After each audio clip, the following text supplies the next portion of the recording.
আজ ছিল শ্রাবণের তৃতীয় সোমবার। প্রথম সোমবার আমি মহাদেবকে কিভাবে সেবা দিয়েছিলাম সেটা তোমাদের সাথে ভিডিওতে শেয়ার করেছি। আর দ্বিতীয় সোমবারটা মা পুজো করেছিল, তাই আমি সেরকমভাবে ভিডিও ক্লিপ করতে পারিনি। তোমরা তো জানোই আমাদের ড্রাগন গাছে এবছর প্রথম ফল দিয়েছে, আর এটাই হলো আমাদের ড্রাগন গাছের প্রথম ফল। তাই ঠিক করেছি এটাই আজ মহাদেবকে সেবা হিসাবে দেবো। আর আমাদেরই গাছের দুটো পেয়ারা হয়েছিল, সেটাও তুলে নিয়েছিলাম।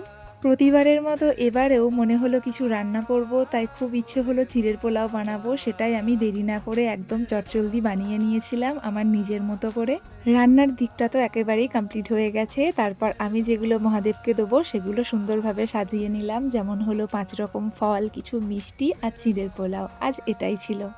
আমিও ফ্রেশ হয়ে চলে আসলাম পুজোর সব জোগাড় করতে। জোগাড় তো মোটামুটি আগে থেকে হয়েই আছে। আমিও তারপর শুরু করলাম পুজোটা। এই পুজোটা করতে মনের ভেতর যে কি ভীষণ শান্তি লাগে যে বলার মতো নয়। যারা করে তারাই হয়তো বুঝবে এই শান্তিটা। পুজোর জোগাড় থেকে শুরু করে শেষ হওয়া অবধি প্রায় দুপুর 1টা বেজে গিয়েছিল আমার। তো এভাবেই কাটলো আমার শ্রাবণের তৃতীয় সোমবার। আবারও আসবো তোমাদের সাথে পরের কোনো ভিডিওতে।